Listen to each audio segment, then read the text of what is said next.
মাদারীপুর শহরে আন্দোলনকারী ছাত্রলীগ পুলিশ ত্রিমুখী সংঘর্ষে কয়েকজন গুলিবিদ্ধ সহ আহত হয়েছে ৩০ জন। মাদারীপুর থেকে কমপ্লিট শাটডাউন কর্মসূচি নিয়ে জানাচ্ছেন সহকর্মী মনির হোসেন বিলাস। আজ সকাল 10টার থেকে কিন্তু মাদারীপুরের বিভিন্ন কলেজ এবং বিভিন্ন উচ্চ বিদ্যালয়ের শিক্ষার্থীরা এক জায়গা হয়, অর্থাৎ ইউআই স্কুল মাদারীপুরের যে সরকারি ইউনাইটেড উচ্চ বিদ্যালয়, সেই বিদ্যালয়ে কিন্তু ছাত্রীরা একত্রিত হয় এবং সকাল 10টার দিকে তারা ওইখান থেকে স্লোগান দিয়ে কিন্তু মাদারীপুর শহরের যে প্রাণ কেন্দ্র ডিসি ব্রিজ এলাকায় তারা একত্রিত হয় এবং সেইখানে কিন্তু তারা রোড ব্লক করে আন্দোলন শুরু করে কোঠাবিরোধী আন্দোলনকারীরা। তখন কিন্তু ছাত্রলীগের কিছু লোকজন তারা এসে তাদেরকে রোড ছেড়ে দিতে বললে তাদের সাথে কিন্তু হাতাহাতি হয়। পরবর্তীতে পুলিশ আসে এবং পুলিশ এবং ছাত্রলীগ এবং আন্দোলনকারীদের মধ্যে ত্রিমুখী সংঘর্ষ হয়। সেই সংঘর্ষ কিন্তু 2 ঘন্টাব্যাপী মাদারীপুর শহরে মোটামুটি রণক্ষেত্র পরিণত হয়। তখন মাদারীপুর শহরের বিভিন্ন অলিগলিতে কিন্তু সেই সংঘর্ষ ছড়িয়ে পড়ে।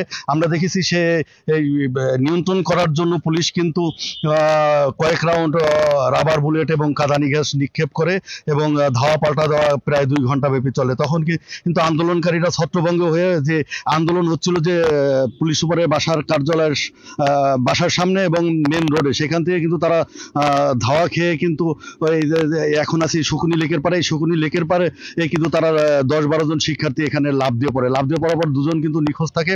সেই 2 জনের মধ্যে একজনের মরদেহ উদ্ধার করতে পেরেছে ফায়ার সার্ভিস এবং আরেকজনের মরদেহ উদ্ধারের কিন্তু এখন পর্যন্ত।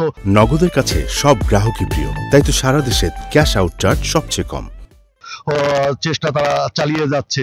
আর মাদারীপুর শহর এখন কিন্তু থমথমে অবস্থা বিরাজ করছে। দেখতেই পাচ্ছেন যে র্যাব, পুলিশ, আনসার এরা কিন্তু সতর্ক অবস্থায় আছে এবং শহরের বিভিন্ন অলিগলিতে কিন্তু অবস্থান করছে বিভিন্ন জায়গায় আন্দোলনকারীরা। তারা কিন্তু বিক্ষিপ্ত অবস্থায় আছে এবং তারা উত্তেজিত অবস্থায় আছে এর জন্য যে তাদের এক সহকর্মীকে তারা হারিয়েছেন। মূলত তারা হামলার শিকার হয়ে কিন্তু তাদের কোনো মৃত্যু হয়নি। তারা মূলত হামলার থেকে বাঁচার জন্য, অর্থাৎ যখন ধাওয়া পাল্টানো হয় তারা কিন্তু শকুনি লেকে লাফ দেয় এবং 2 জন নিখোঁজ থাকে। তাদের একজনের মরদেহ উদ্ধার করে মর্গে পাঠানো হয়েছে।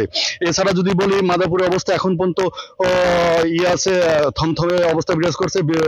শহরের গুরুত্বপূর্ণ যে পয়েন্টগুলো, এই পয়েন্টগুলোতে আইন শৃঙ্খলা রক্ষা বাহিনী নিয়োজিত আছে এবং আন্দোলনকারীরা কিন্তু শহরের অলিগলিতে বিভিন্ন জায়গায় ছড়িয়ে ছিটিয়ে এখন পর্যন্ত আছে। তবে পুলিশ কর্মকর্তাদের সাথে কথা বলেছি, তারা জানিয়েছেন যে এখন মোটামুটি ভাবে যে মাদারীপুর শহরের পরিস্থিতি তাদের নিয়ন্ত্রণে। তবে যখন একটি লাশ এই লেক থেকে উদ্ধার করা হয় তখন কিন্তু আবার তাদের আত্মীয় স্বজন সহ আন্দোলনকারীরা বিক্ষিপ্তভাবে আবার সক্রিয় হয়ে ওঠে। তখন কিন্তু আবার কাঁদানি গ্যাস এবং রাবার বুলেটে নিক্ষেপ করে তাদেরকে ছত্রভঙ্গ করা হয়। তবে সর্বোপরি এখন পর্যন্ত মাদারীপুরের অবস্থা থমথমে অবস্থা বিরাজ করছে এবং যে কোনো সময় আবার সংঘর্ষ বাড়তে পারে এরকম একটা আশঙ্কা কিন্তু জনমনে রয়েই গেছে। তো এই ছিল সর্বশেষ আমার কাছে মাদারীপুরের কোটা বিরোধী আন্দোলনের।